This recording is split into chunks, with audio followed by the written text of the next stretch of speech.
El canciller estadounidense expone su actitud enérgica contra la infiltración comunista en este continente con estas palabras. Creo que es tiempo de determinar claramente que vemos que el despotismo de afuera es hostil a nuestros ideales y que unánimemente les negamos el derecho de hacer presa en nuestro continente y que si desoye nuestra advertencia y no se aparta de nosotros, tomaremos medidas cual corresponde a una situación que podría poner en peligro la paz de América. Endanger the peace of America. La Guerra Fría fue el enfrentamiento entre dos grandes potencias que representaban modos distintos de vida, los Estados Unidos y la Unión Soviética. Con el pretexto de combatir la expansión del comunismo en la región, los gobiernos de Washington desplegaron una serie de acciones en América Latina, tendientes a acabar con los movimientos populares que luchaban por un mejor destino para sus países. En estas acciones de intervención, la Agencia Central de Inteligencia tuvo un papel clave al dirigir y aplicar métodos represivos entre los cuales se encontraba la tortura y la desaparición del detenido.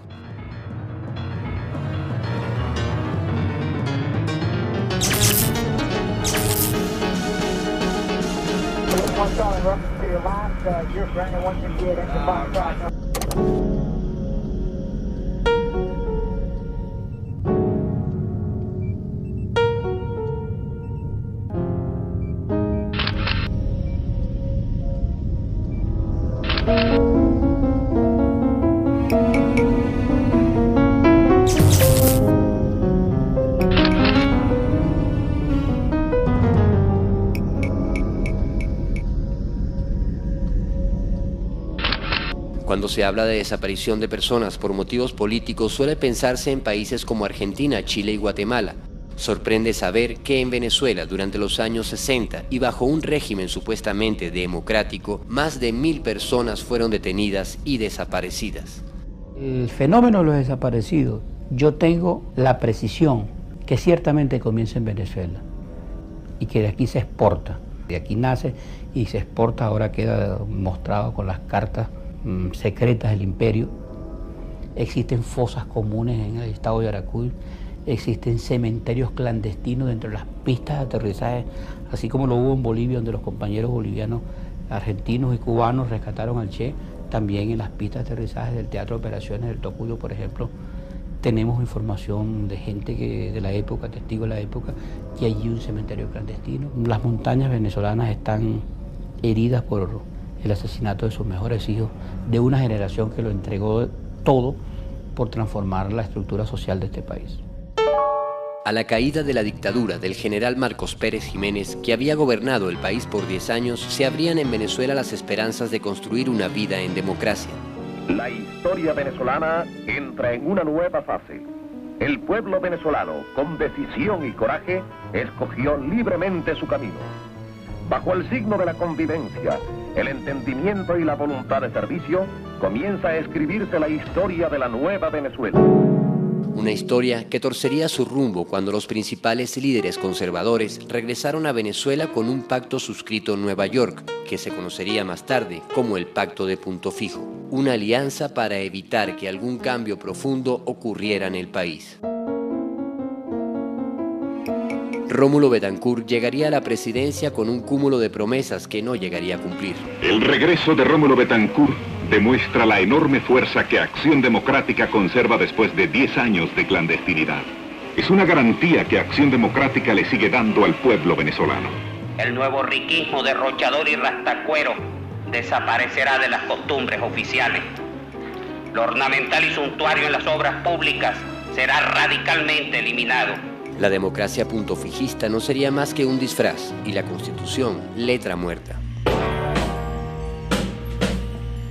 El gobierno de Washington alejaba el peligro socialista de Venezuela y garantizaba un seguro suministro petrolero, teniendo en Betancourt un firme aliado para implementar las políticas de hegemonía que tenían trazadas a través de un plan conocido como Alianza para el Progreso. Bajo una fachada de cooperación económica se encubría la implementación de operaciones secretas para mantener a raya las manifestaciones contra el gobierno de Betancourt. A partir de una reunión entre Kennedy y Betancourt se delinearían las bases de la Alianza para el Progreso y sus acciones en Venezuela. Durante los próximos meses, los oficiales venezolanos y estadounidenses discutirán los planes de asistencia que serán desarrollados por la Agencia Internacional de Desarrollo de los Estados Unidos. Se crearía en Venezuela una sucursal de la USAID, coordinada por el ex embajador Teodoro Moscoso. A través de esta agencia de apariencia humanitaria, trabajarían agentes encubiertos de la CIA en un departamento llamado Oficina de Seguridad Pública. El agente John Longan dejó plasmado en documentos desclasificados años más tarde la verdadera misión que tenían en el país. A partir de ese momento me impliqué en montar los planes para las operaciones encubiertas y abiertas. Yo trabajaría con los funcionarios del gobierno e inmediatamente pondría el plan en marcha. Básicamente el plan fue el siguiente: redadas combinadas de policías uniformados en la ciudad. Estas redadas serían coordinadas al más alto nivel de gobierno. La idea de esto era forzar a los comunistas buscados a abandonar sus escondites y caer en manos de la policía. Relaciones con las diversas agencias policiales, de modo que los asesores de Estados Unidos pudieran influir sobre los oficiales policiales del gobierno y darles asesoría operacional diariamente. La capacidad de los asesores de Estados Unidos de influir en las operaciones policiales es, desde mi punto de vista, indispensable. Con la Agencia Central de Inteligencia actuando bajo la fachada de la AID, Betancur organizaría un aparato represivo que desataría una brutal persecución contra el movimiento popular. La Dirección General de Policía, la DIGEPOL, y el Servicio de Inteligencia de las Fuerzas Armadas, el CIFA, serían las encargadas de cumplir dicha labor.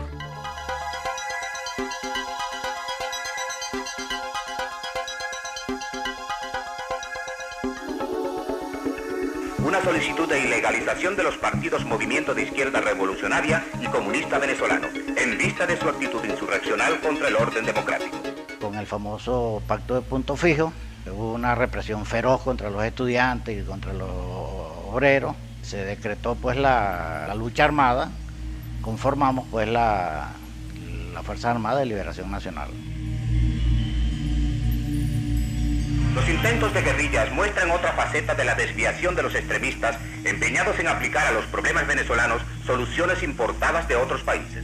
Pero las soluciones importadas fueron las que Betancur aplicó contra la insurgencia, implantando en el país la mayor misión militar estadounidense de toda América Latina.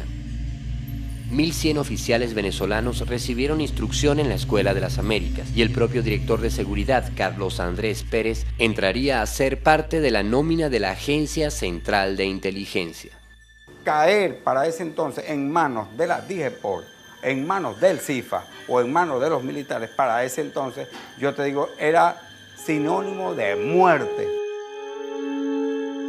Hacer preso a la gente y a torturarlos allá y el esposo mío fue 3 veces al bloque de hielo y cuando lo sacaban de allá, decía, que yo hacemos, porque yo en Panamá. En el caso nuestro fueron las milicias formales y las policías formales del Estado las que atacaban, las que reprimían, las que torturaban y asesinaban. En el bachiller, que entre el Estado Guárico y Anzoátegui, fue bombardeado por el batallón Bolívar del ejército. Allí se perdieron muchas vidas, muchos campesinos perdieron sus haciendas, muchos muertos, que no sabemos cuántos son los muertos. El gobierno de Rómulo Betancur se caracterizó por una represión generalizada expresada en masacres y ejecuciones extrajudiciales. El mecanismo de la desaparición forzada tuvo durante este periodo 6 casos conocidos, todos ellos militantes revolucionarios apresados por el gobierno, quien negaría su captura.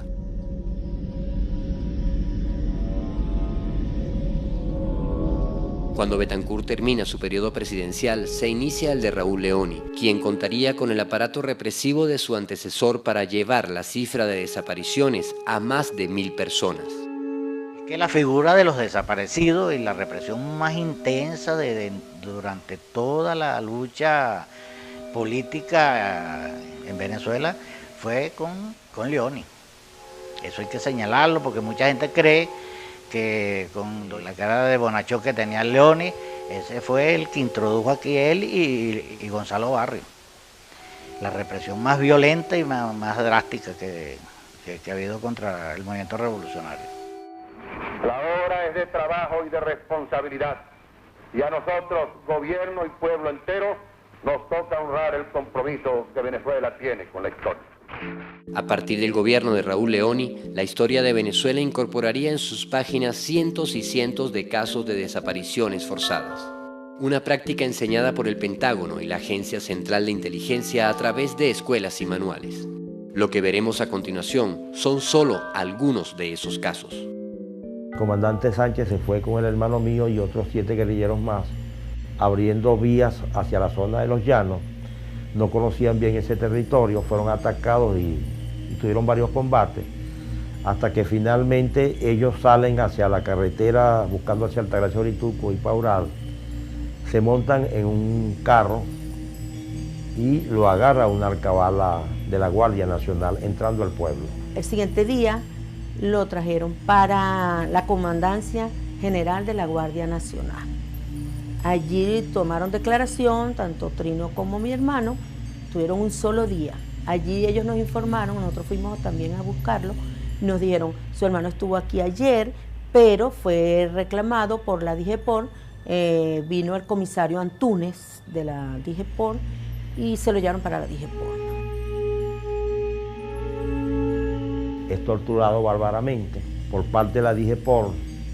Nosotros nos llega el pitazo y la familia empieza a moverse y lo entregan al campamento antiguerrillero de Cúpira, ya sería como fines del mes de julio, y lo desaparece. La información es que lo torturaron bárbaramente y se estima que a él lo tiraron en las montañas del Bachiller. Es una zona muy tupida y hasta ahí llega la información, pues. Estaba de director JJ Patiño González, ministro del Interior Gonzalo Barrio, director de Política Interior Carlos Andrés Pérez y Erasto Fernández, que era el sanguinario, que daba la orden para matar. Estaba un capitán Vega, que no era militar, pero le decían capitán Vega, que era el torturador. Nosotros nos trasladamos a la DIGEPOR de los Chaguaramos. Allí nos dijeron, fue un día jueves, dijeron, vengan el sábado, que el sábado él tiene visita. Cuando fuimos el sábado, nos dijeron, no, lo sacaron anoche por orden de Gonzalo Barrio. ¿Y a quién se lo entregaron? A Héctor Peña Peña. Para ese entonces Héctor Peña Peña era capitán del ejército y comandaba el batallón Bolívar del ejército, que estaba también en la guerrilla, en el Bachiller. ¿Quiénes son responsables directamente de eso? Bueno, el Teatro de Operaciones. Y siendo jefe del Teatro de Operaciones, los hermanos Peña Peña, que todavía están vivos, eran capitanes para la época, y un tal mayor Molina Vargas, que al final se fue para Argentina y no sabemos si está vivo o está muerto, porque ese grupo más o menos, como lo denunciaron mucho, lo sacaron fuera del país.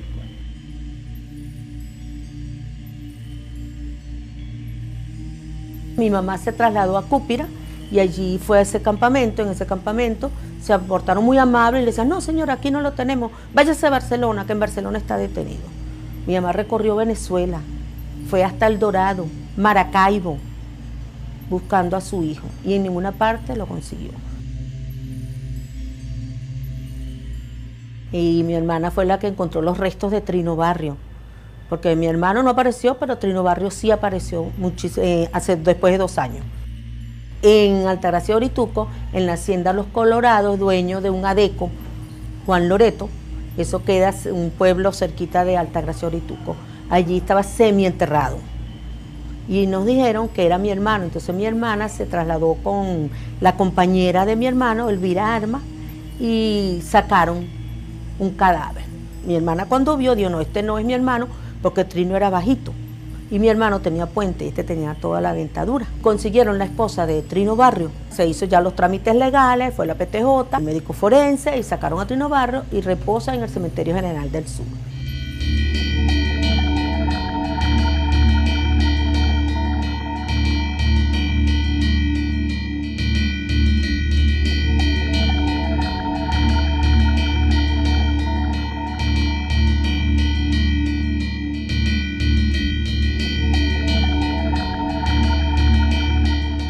Más difícil es la condición del desaparecido, pues.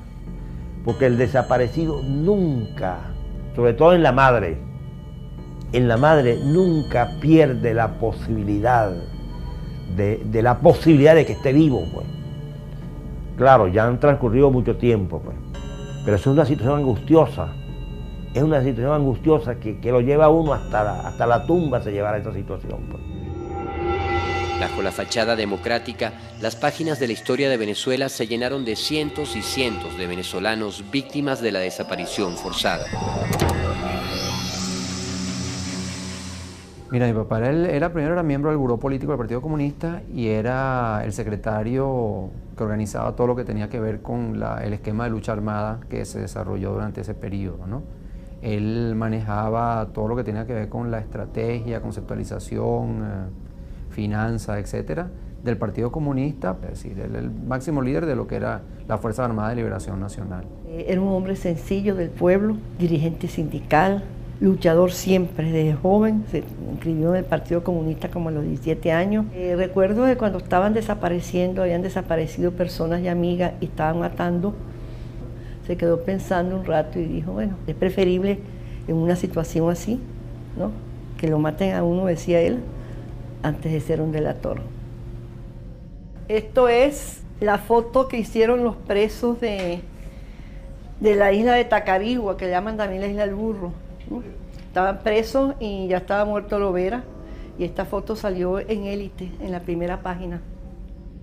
El 18 de octubre del 65 no llegó a la casa, a las 11 de la noche no había llegado, era una persona cuidadosa de llamar, ¿no?, de llamar para avisar, ¿no?, si llegaba tarde o no llegaba. Venía de la casa, nosotros vivíamos en la Alta Florida, él iba a una reunión, él andaba desarmado e iba solo en su carro. Bueno, no apareció, entonces al día siguiente empecé primero a conversar con los camaradas y con la gente donde había estado. Me entero que no llegó a las reuniones que tenía que llegar. Voy pues a la DIGEPOL, lo niegan y lo niegan en otros cuerpos policiales que no recuerdo a cuáles fui ya. Se me acercó un señor que me dijo que había estado preso con mi papá y él me comentó de que él vio cuando lo traían desmayado y hinchado de tanta tortura. No, se logró investigar que lo llevaron a la DIGEPOL, que lo sacaron de la DIGEPOL, que lo llevaron a un sitio que llamaban en San Agustín del Norte el retén planchar, que torturaban a la gente aparte, era una cosa tenebrosa que tenía, una casa. Estuvo allí y lo llevaban a Cachipo. Cuando llega a Cachipo llega tan torturado que no lo aceptan. El capitán que estaba encargado del Teatro de Operaciones no quería asumir esa responsabilidad. Le dice a los agentes de la DIGEPOL que no lo va a aceptar allí. Lo meten en una cava de esa una cava de carne. Ahí lo tienen como que 2 días mientras pensaban qué hacer y luego, entiendo, es cuando compran las cadenas, los picos, etcétera, y lo arrojan al mar allí en las playas de Puerto La Cruz para que el cuerpo se hundiera, pero el cuerpo flotó y se enredó en la red de un pescador que estaba allí en esa zona y lo sacó. Cuando sacó se vino el cuerpo pegado a la red y bueno, apareció la foto esa que aparecía el cuerpo en la playa de Lechería sobre las piedras,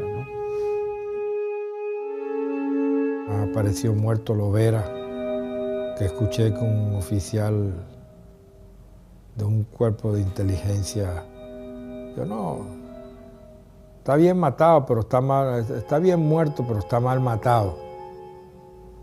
Y yo no entiendo qué quiere decir con eso. Si le hubieran abierto la barriga, fíjate qué cosa tan monstruosa, si le hubieran abierto la barriga, el agua sale sangre para afuera y el agua lo mete para el fondo del mar o los tiburones se lo comen, pero por eso el cadáver flotó y llegó a Lechería. Pero fíjate, está bien muerto pero mal matado.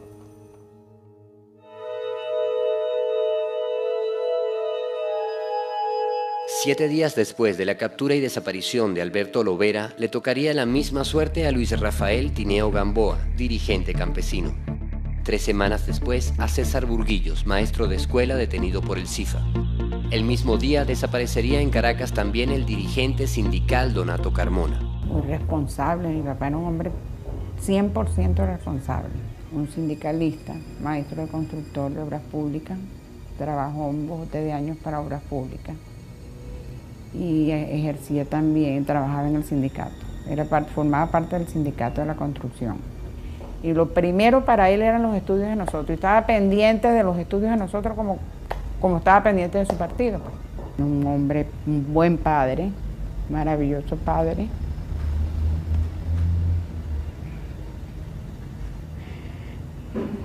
Es penoso, ¿verdad?, hablar de él después de tantos años.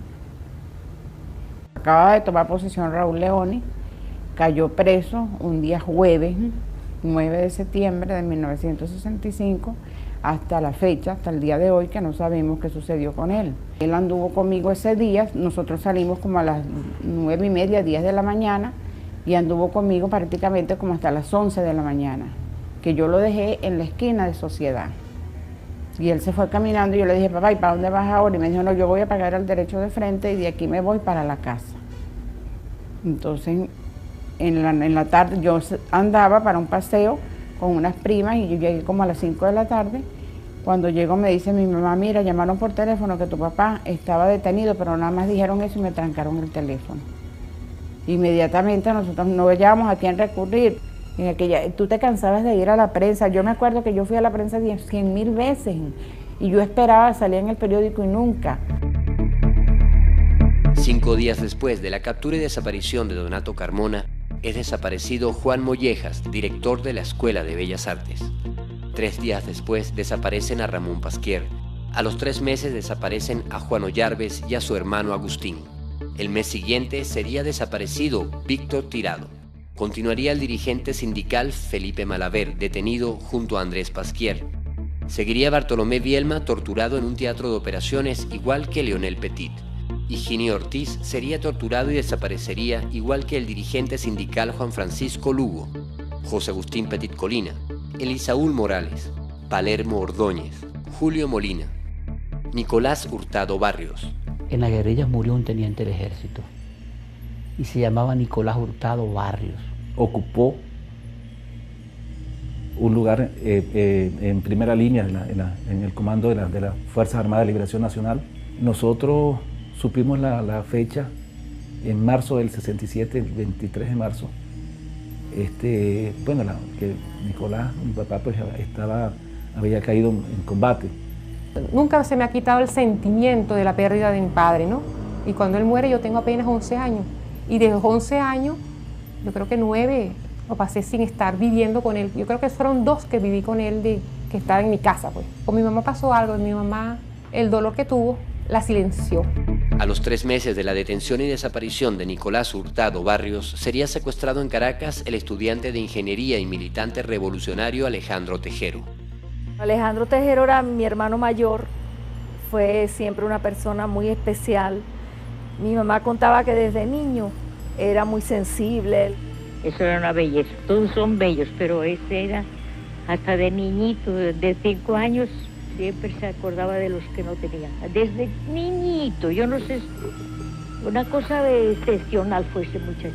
Que en ese momento precisamente ya estaba el revolucionario que después fue como dirigente de estudiantil en el José Gregorio Hernández. 63 o 64, él ya pasa a la lucha clandestina, porque ya contra todos estos jóvenes identificados claramente como militantes de la Juventud Comunista y del MIR, la persecución fue feroz, o sea, las casas las allanaban permanentemente, se llevaban detenido a la gente, eso cuando lograban sobrevivir. El 11 de mayo, que faltaban 2 días para el Día de la Madre, y él salió a verse con el muchacho que lo detuvieron, enfrente del cine Broma, allá en el Sabana Grande a la 1 del mediodía. Y entonces él me dijo, mamá, yo vengo a casa otra vez a vestirme porque voy a ir al cine. Y ya no lo volvimos a ver. Hubo una llamada anónima que dijeron que lo habían detenido. Se estima que la hora fue esa 2:30, 3 de la tarde. El vehículo era un vehículo sin placas. Aparentemente era la constante en esos momentos porque junto con el CIFA participaron traidores del movimiento de izquierda. Junto a Alejandro Tejero también serían detenidos los estudiantes Francisco Palma y Eduardo Navarro. Al igual que Alejandro, pasarían a llenar la lista de desaparecidos políticos de un régimen que algunos llamaban democrático. Simbolizan también la labor que ha asumido el gobierno constitucional de conducir el país de una dictadura opresiva a una democracia próspera y civilizada. Eso explica el fracaso de todos los movimientos subversivos contra el gobierno.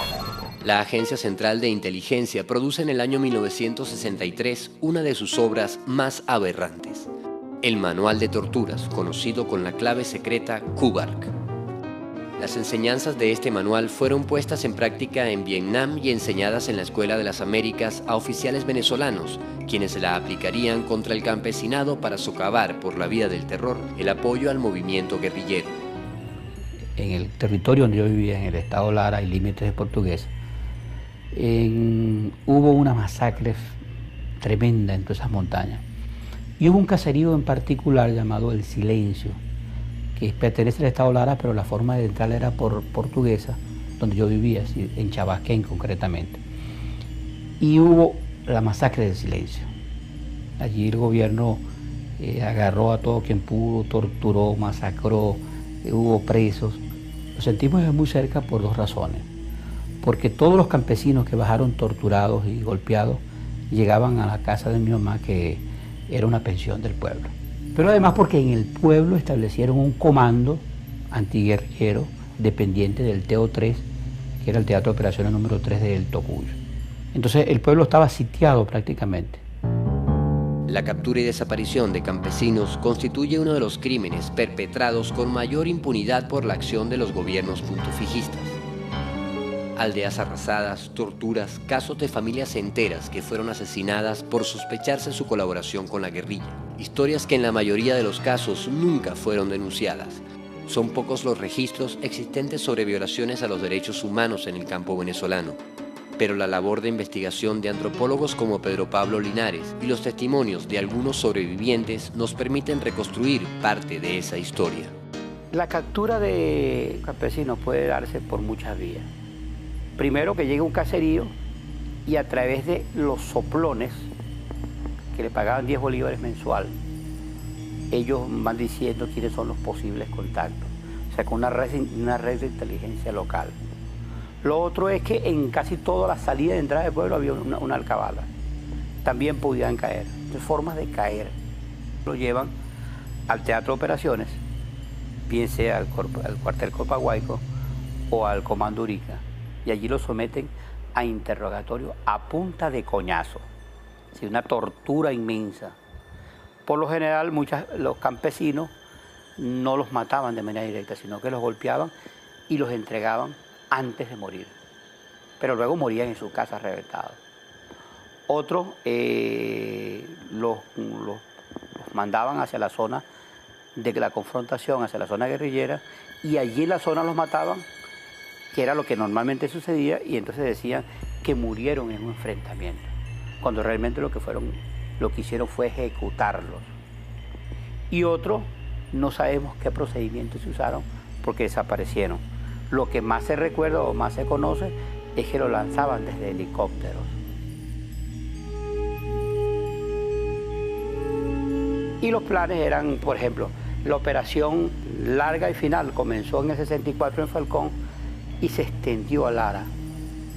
Y así van apareciendo una serie de nombres de operaciones, pero fundamentalmente para atacar la base social de la guerrilla, es decir, para atacar a los campesinos, para golpear moral y política y físicamente a los campesinos, de manera que no le brindaran apoyo a la guerrilla. Ante los crímenes de la Brigada de Cazadores del Ejército y los teatros de operaciones antiguerrilleros en contra del campesinado, algunos sacerdotes de las regiones montañosas fueron de las pocas voces que se levantaron en la denuncia. Una de esas voces fue la del padre Freitas. Ciertamente se valían de los campesinos, bien para halagarlos y obtener de ellos alguna información. Entre los militares al frente de los teatros de operaciones se encontraban oficiales como Óscar Zamora Conde, preparados y entrenados por el Pentágono en la Escuela de las Américas, lugar donde la enseñanza de técnicas de tortura formaba parte de los cursos de contrainsurgencia y guerra irregular plasmados en el Manual de Interrogatorios KUBARK. Pude ver a algunos de ellos que eran fuertemente golpeados y esa era una de las maneras utilizadas para conseguir del campesino alguna información. Así como Zamora Conde, más de 1.100 oficiales venezolanos recibieron instrucción en la Escuela de las Américas durante los años 60. Las enseñanzas de la Agencia Central de Inteligencia y el Pentágono enlutarían las montañas y campos de Venezuela. Aquí en Chamisa mataron a Roseliano Colmenares, a Samuel Colmenares, a Isidro Escalona y a Dionisio Rodríguez. Vinieron los helicópteros el día viernes, me lo recuerdo yo. Caían en Quebrada Negra, en el mismo San Vicente, pues. Nosotros estábamos trabajando, estábamos en Conuco, estábamos recogiendo maíz, amontonamos el maíz, nos fuimos a una casa. Los que mataron a esta gente se llamaba la Infantería Marina. Sí, bajaron por allá por la zona, pues vimos toda la tropa como bajó, yo estaba ya grande. Esos helicópteros, lleva y trae. Se llevaba un lote de guaros y venía con otro lote. Yo que no se pasaba ni 2 horas, ni 1 hora, creo yo, para llegarse poco de guaro otra vez. Y otras caras no eran las mismas. No eran los mismos guaros, porque uno, por más que uno se da cuenta de las personas, eran otros guaros, eran unos muy fiaros, chivos. Eran algo que gente viva. Puro chivo, esos ojos bien escondidos, la barba, estaba ahí. Muy arrecho, ese gobierno era muy arrecho. Sé que lo llamaban la Infantería Marina. Eso lo llamaban, ¿cómo era que lo llamaban? Eso tienen un nombre. La Infantería Marina les decían. Sí. Eran pura gente rayada. Los rayados. Mañana llegaron, amarraron a mi papá, amarraron a un compañero que se llamaba Isidro Linares, los asustaron como si fueran unas personas ahí. Nos empezaron a mí mismo, me decían, ¿dónde están los armamentos que ustedes utilizan? Entonces yo le dije, no, pues los armamentos que utilizamos nosotros es un machete y un escardillo, y eso es que sepa yo que utilizan mi papá. Nabor Colmenares es el único sobreviviente de un interrogatorio en el que vio morir a toda su familia cuando apenas era un niño. Yo me recuerdo como si esto hubiera pasado como ayer o en esta semana que pasó. Muchachos, de una vez nos pusieron a hacer, yo cuidaba uno con los brazos, así para atrás y cabresto con el bayo. Y cabresto con un hueso, parece que no era peor que cuando uno tiene un poco pues lo amarra por ahí. Tienen que decir dónde están los guerrilleros. Bueno, nosotros no conocemos dónde están los guerrilleros, sabemos que insisten porque nos dicen exactamente. Usted se hoy lo que sepa, porque usted la vida le dura hasta hoy. No, el papá mío medio se santiguó así. Yo lo vi, yo estaba en la misma base. Mire, ellos primero los pusieron a hacer hueco. ¿Cómo es eso? A hacer hueco con un machete para enterrarlos a ellos. Entonces se lo mandaban, párese firme, que les decían. Entonces se paraban mirándolos a ellos mismos y cuando acordaban les largaban el tiro. Tú aquí que les rajaron todo esto, señor Roseliano. Ese capo guareña. Ay, Dios. Le volaron los sesos lejos. Lejos. Maguara. Más sola rafa de tigre le dieron al papá mío. El hermano mío, pues lo mismo. A los otros lo mismo. Allá, bueno, mataron a mi papá, al hermano y los vecinos amigos que yo tenía. De tanto valor que tiene Nabor, así como lo ven, que cuando vio que mataron el papá, él dijo, ya, mi papá lo mataron, yo voy a arriesgarme a ver si me voy. Ahí fue donde él arrancó y se fue. Y cruzó un cafezal que había como pero plano. Y brincaron y pasaron y se favorecieron. En Cerro Blanco también pasaron y mataron a un señor que se llamaba Dionisio, también otro viejito, pues. Ellos mataban a las personas mayores, así que no hacían nada. Pero yo le digo que eso es doloroso ver, yo no deseara ver más unas muertes así como tan fuertes como fueron esas, la de esta gente, ¿sabes? Esta historia está conectada con toda la defensa que hizo de los derechos humanos el padre Óscar Freite, que era párroco de Sanare, y enfrentó la matriz que señalaba que los campesinos habían desaparecido por su cuenta. Ellos lograron traer al padre al caserío y el padre dio una misa en el descampado que se suponía que es en el sitio donde yacen los restos de los familiares de estas personas. La mayoría de camaradas campesinos esos fueron torturados y asesinados, porque por ahí pasa uno por los caminos, no pasa de aquí que no hay una cruz, ahí mataron 3, allá mataron 4, pues allá mataron, bueno, no hay lo que es la zona donde era Gilmiro Gabaldón, esa fue, como se dice, patada de puro campesino. La América Latina era muy vulnerable a la subversión. Venezuela ha sufrido la subversión.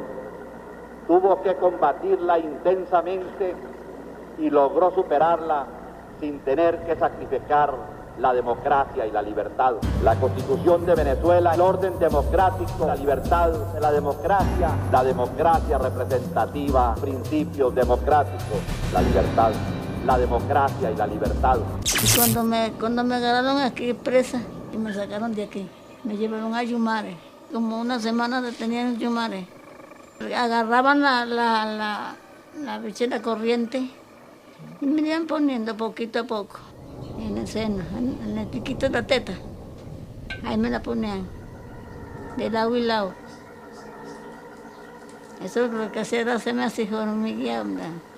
Yo pegué un grito, porque eso quema. Tenía miedo y más no tenía, porque para que no me fueran por lo menos agarrarme los hijos míos, me lo atropellaban a ellos.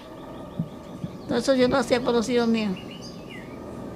El interrogatorio era preguntarme distintas cosas, cómo que cayó yo en la guerrilla.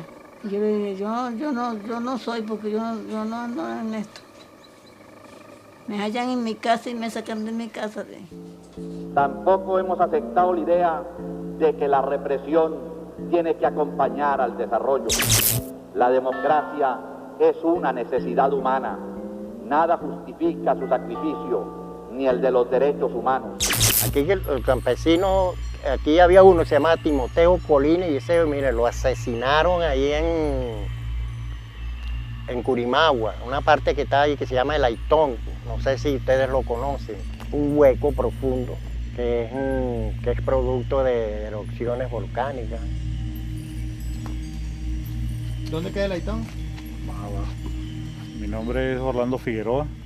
Nos encontramos en un sitio hermoso de naturaleza, pero también de tristeza porque formó parte como de las tumbas de los hombres revolucionarios que fueron arrojados en esta caverna. De un grupo de geólogos que estuvieron investigando la caverna, se toparon con unas osamentas, mas no se ha determinado si se lograron sacarlas o todavía permanecen en este sitio. Ahí tiraron 2 personas, 2 campesinos de aquí, asesinados. Sin haber, esa gente era gente inocente, le violaron sus hijas y tiraban gente de los helicópteros.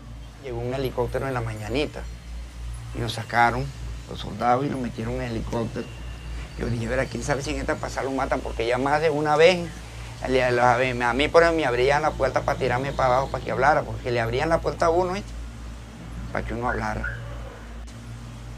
No, le decían a uno, si tú no vas a hablar, no vas a decir lo que sabes hasta aquí llegaste. Abrían la puerta del helicóptero en esa montaña por ahí, para lanzar a uno para abajo. Yo diría que el peor de las cosas que yo he visto fue un señor que colgaba de un helicóptero y le cortaron el cabresto.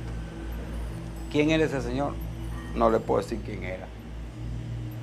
Pero, mire, eso es tenebroso, ¿sabes? La Constitución de Venezuela, en su preámbulo, nos manda a sustentar el orden democrático como único y irrenunciable medio de asegurar los derechos y la dignidad de los ciudadanos. Yo le digo, me interrogaron en 2 o 3 oportunidades, pero sin abrir expediente. Esos expedientes no existieron nunca. Me localiza la familia mía por el carro, porque a mí me detienen y el carro se lo llevan también. Entonces por eso me identificaron. Como el carro ya estaba en el comando antiguerrillero Urica, ahí vieron el carro que yo cargaba. Y entonces por eso se identifica y ellos no se pueden negar. ya era, pero a mí me tenían el listo, era en la olla, viejo. Lugo, yo sé que es Lugo, que fue el que cayó preso, el ejército se lo llevó para allá, para el hospital militar, y allá él estaba muy grave y lo salvaron, en el interés de poderlo hacer hablar. Todavía con las heridas se lo trajeron para Yumare, y allá comenzaron a torturarlo nuevamente. Una mañana dijo, bueno, si me salvo de esta, no me meto más en vaina. Ahí en Yumare lo mataron porque definitivamente a él desapareció allí. Ese señor Goyo, lo cierto es que es Goyo. Mira, a ese lo fusilaron en la parte alta por Yacambú, por donde está el río Yacambú, ese que va a surtir aquí a la represa aquí. A los 3 días ni tan siquiera los huesos consiguieron de un producto químico que lo bañaron. Y ahí en Sanare mataron gente como tú no tienes una idea. En la parte alta de lo que es el rincón está Atilfo López. Ese no lo han sacado nunca. Es Edilio Rojas. También está enterrado por esa parte ahí en la parte alta. Que inclusive un amigo de aquí de Río Claro una vez me dijo que en Guarico tenían los restos de ese Edilio Rojas. Esos son unos Rojas de ahí cerca de Chabasquén, que él anduvo en las guerrillas. Y él anduvo en las guerrillas, claro, por persecución y cosas de esas, pero él no. Y el mayor problema es que a él lo llaman y el que andaba con él se cansa de llamarlo que se retirara porque él vio el ejército. Él no vio a los soldados y sin embargo él, como no oyó nada, allá le dieron. Y lo mataron por ahí en la falda. Así que hay como 5 muertos que se pueden localizar fácilmente y sacar. La bodega quedaba aquí en esta casa, aquí en la parte de atrás de mi casa, y quedaba la bodega. Esa casa. Y allí fue que se lo llevaron. Me vinieron a avisar los vecinos, el ejército, se lo había llevado. Yo había quedado con 5 niños. Bueno, desde ese momento empezó la odisea de la búsqueda, buscándolo en la policía, la prefectura, los comandos de antiguerrilleros, todo eso, y fue infructuosa, no se consiguió en ninguna parte, nadie daba razón, nadie lo había visto. Ese día hicieron más de 50 detenciones e incluso muchachas jovencitas, tenían toda la gente allí detenida. Y los que iban ya, que los iban poniendo en libertad, yo les iba preguntando, yo estaba allá afuera y les decía, ¿no vieron a Pedro? No, no lo vimos. Tenía la esperanza, pues, nunca pensé lo peor. Este es otro día pleno de historia y de responsabilidad venezolanas. El ciudadano que hoy inicia el mandato constitucional, que se prolongará por 5 años, es el presidente de nuestra etapa democrática. La falsa democracia que vivió Venezuela durante los 40 años del régimen puntofijista sumó más de 1000 casos de ciudadanos desaparecidos por razones políticas, dejando una deuda con la justicia y los derechos humanos que aún no se ha saldado. Se trataba de crear un sistema de contención al comunismo. Aquí se consumaron delitos de lesa humanidad. La figura del desaparecido surgió en primer lugar en Venezuela. Más de 1000 desaparecidos durante los gobiernos de Raúl Leoni y de otros gobernantes. Y la tortura implementada desde la Escuela de las Américas, porque toda esa bestial represión tuvo una inspiración norteamericana. Fue el imperio el que adelantó la represión y convirtió a nuestros oficiales en torturadores y represores. José Vicente Rangel hizo esos señalamientos desde el primer momento. Se sabía que eran instrucciones de la Escuela de las Américas. Al leer los manuales de la Escuela de las Américas, que en ese momento no los conocíamos, sí entendimos por qué tanto tiempo.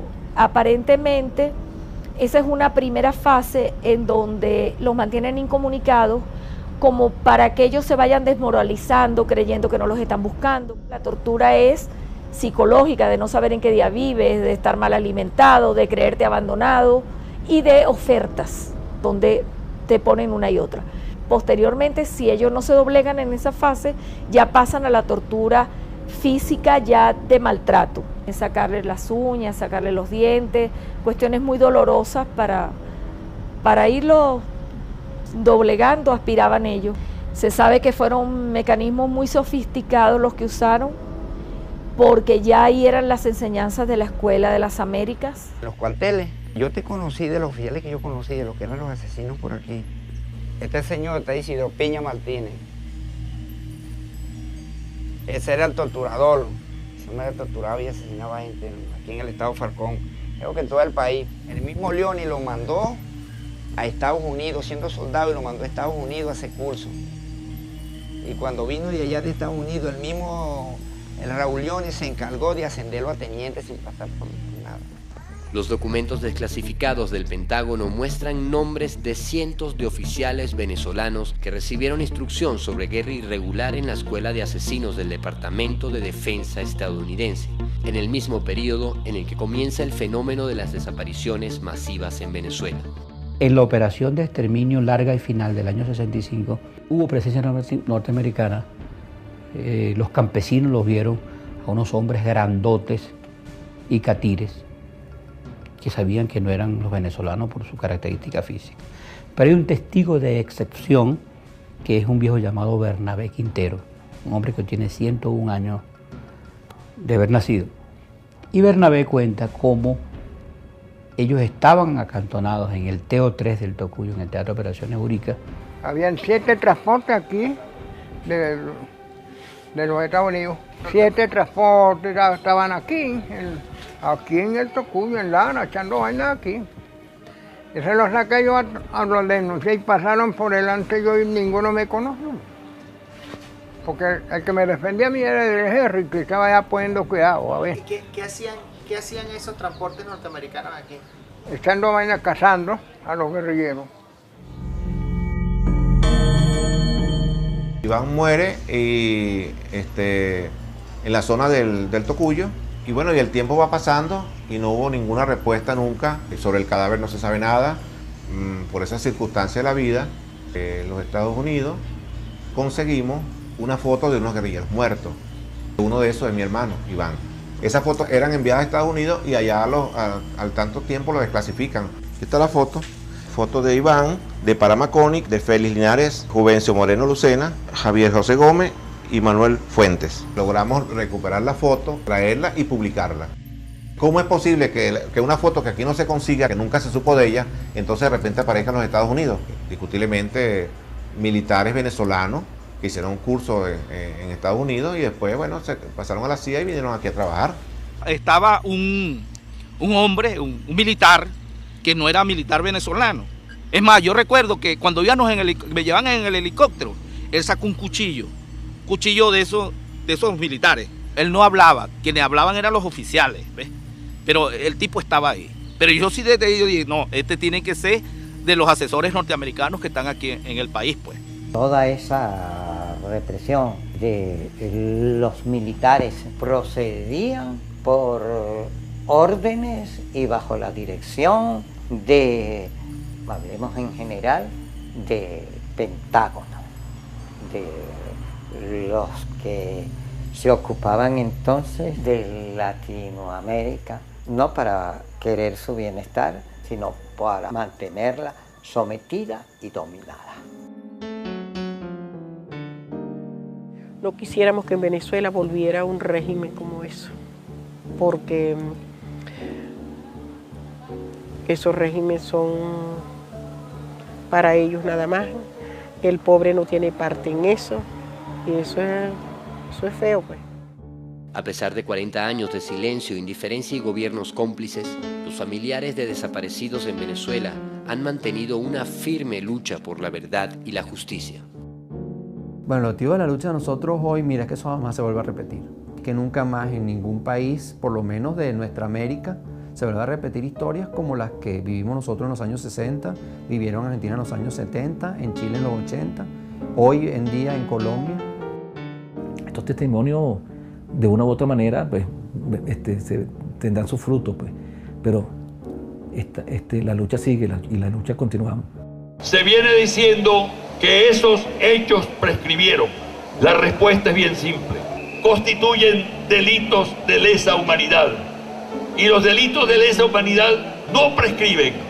Por tanto, Carlos Andrés Pérez tiene que responder por las desapariciones, muertes y torturas de ciudadanos venezolanos. Rafael Caldera tiene que responder por la desaparición de ciudadanos torturados durante su gobierno. Muchas cosas han cambiado en Venezuela desde aquel entonces. Los caminos para la búsqueda de la verdad y la aplicación de la justicia en el caso de las desapariciones forzosas han encontrado nuevo cauce e impulso, desenterrando una historia de crímenes e intervención que nunca más volverá a ocurrir.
De policías uniformados en la ciudad. Estas redadas serían coordinadas al más alto nivel de gobierno. La idea de esto era forzar a los comunistas buscados a abandonar sus escondites y caer en manos de la policía.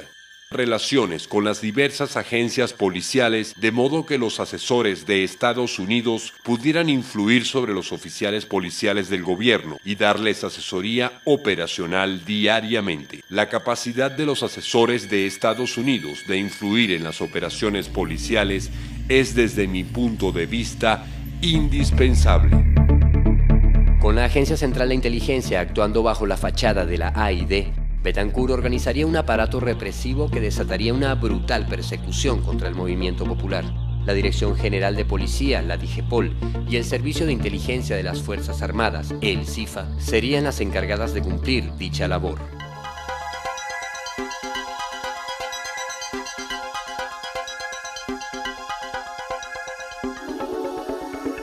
Una solicitud de ilegalización de los partidos Movimiento de Izquierda Revolucionaria y Comunista Venezolano, en vista de su actitud insurreccional contra el orden democrático.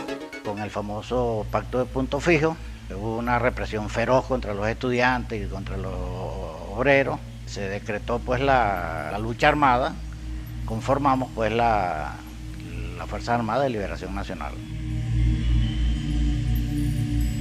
Los intentos de guerrillas muestran otra faceta de la desviación de los extremistas empeñados en aplicar a los problemas venezolanos soluciones importadas de otros países. Pero las soluciones importadas fueron las que Betancur aplicó contra la insurgencia, implantando en el país la mayor misión militar estadounidense de toda América Latina.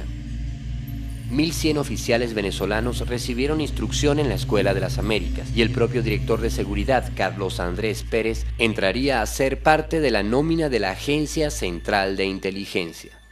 Caer para ese entonces en manos de la DIGEPOL, en manos del CIFA o en manos de los militares para ese entonces, yo te digo, era sinónimo de muerte.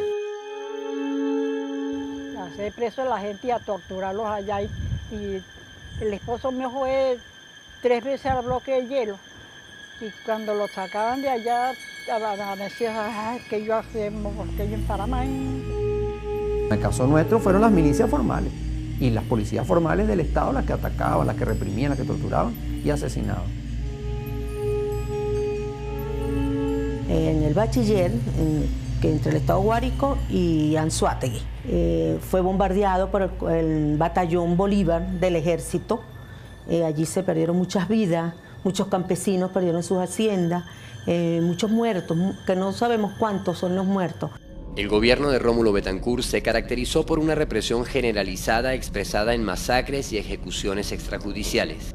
El mecanismo de la desaparición forzada tuvo durante este periodo 6 casos conocidos, todos ellos militantes revolucionarios apresados por el gobierno, quien negaría su captura.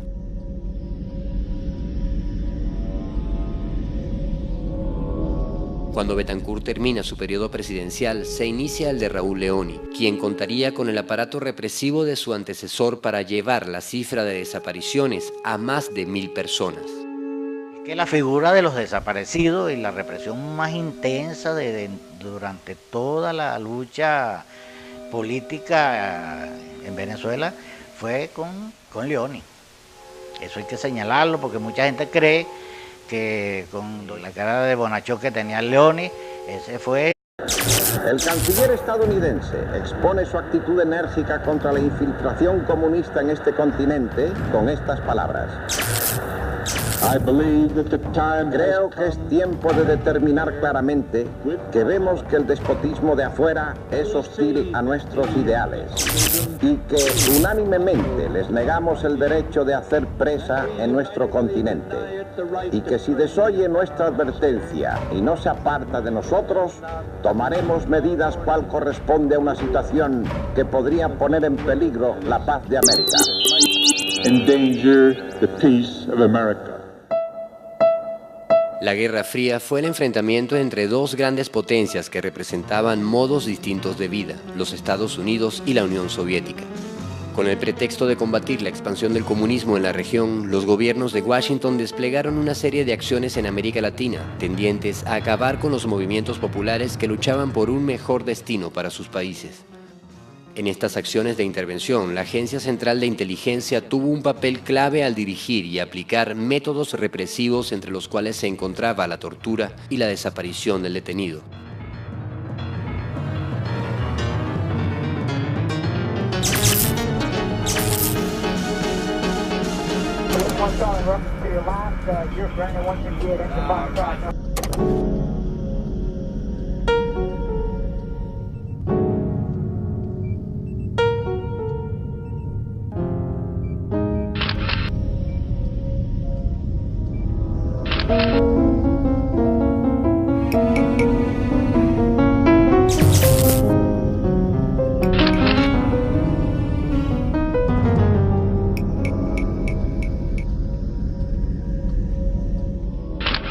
Cuando se habla de desaparición de personas por motivos políticos, suele pensarse en países como Argentina, Chile y Guatemala.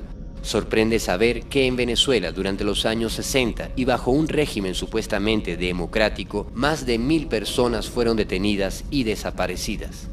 El fenómeno de los desaparecidos, yo tengo la precisión que ciertamente comienza en Venezuela y que de aquí se exporta. De aquí nace y se exporta, ahora queda mostrado con las cartas secretas del imperio. Existen fosas comunes en el estado de Yaracuy, existen cementerios clandestinos dentro de las pistas de aterrizaje, así como lo hubo en Bolivia, donde los compañeros bolivianos, argentinos y cubanos rescataron al Che. También en las pistas de aterrizaje del Teatro de Operaciones del Tocuyo, por ejemplo, tenemos información de gente de la época, testigos de la época, que allí un cementerio clandestino. Las montañas venezolanas están heridas por el asesinato de sus mejores hijos, de una generación que lo entregó todo por transformar la estructura social de este país. A la caída de la dictadura del general Marcos Pérez Jiménez, que había gobernado el país por 10 años, se abrían en Venezuela las esperanzas de construir una vida en democracia. La historia venezolana entra en una nueva fase. El pueblo venezolano, con decisión y coraje, escogió libremente su camino. Bajo el signo de la convivencia, el entendimiento y la voluntad de servicio, comienza a escribirse la historia de la nueva Venezuela. Una historia que torcería su rumbo cuando los principales líderes conservadores regresaron a Venezuela con un pacto suscrito en Nueva York, que se conocería más tarde como el Pacto de Punto Fijo, una alianza para evitar que algún cambio profundo ocurriera en el país. Rómulo Bethancourt llegaría a la presidencia con un cúmulo de promesas que no llegaría a cumplir. El regreso de Rómulo Bethancourt demuestra la enorme fuerza que Acción Democrática conserva después de 10 años de clandestinidad. Es una garantía que Acción Democrática le sigue dando al pueblo venezolano. El nuevo riquismo derrochador y rastacuero desaparecerá de las costumbres oficiales. Lo ornamental y suntuario en las obras públicas será radicalmente eliminado. La democracia puntofijista no sería más que un disfraz y la Constitución letra muerta. El gobierno de Washington alejaba el peligro socialista de Venezuela y garantizaba un seguro suministro petrolero, teniendo en Betancourt un firme aliado para implementar las políticas de hegemonía que tenían trazadas a través de un plan conocido como Alianza para el Progreso. Bajo una fachada de cooperación económica se encubría la implementación de operaciones secretas para mantener a raya las manifestaciones contra el gobierno de Betancourt. A partir de una reunión entre Kennedy y Betancourt se delinearían las bases de la Alianza para el Progreso y sus acciones en Venezuela. Durante los próximos meses, los oficiales venezolanos y estadounidenses discutirán los planes de asistencia que serán desarrollados por la Agencia Internacional de Desarrollo de los Estados Unidos. Se crearía en Venezuela una sucursal de la USAID, coordinada por el ex embajador Teodoro Moscoso. A través de esta agencia de apariencia humanitaria, trabajarían agentes encubiertos de la CIA en un departamento llamado Oficina de Seguridad Pública. El agente John Longan dejó plasmado en documentos desclasificados años más tarde la verdadera misión que tenían en el país. A partir de ese momento me impliqué en montar los planes para las operaciones encubiertas y abiertas. Yo trabajaría con los funcionarios del gobierno e inmediatamente pondría el plan en marcha. Básicamente el plan fue el siguiente: redadas con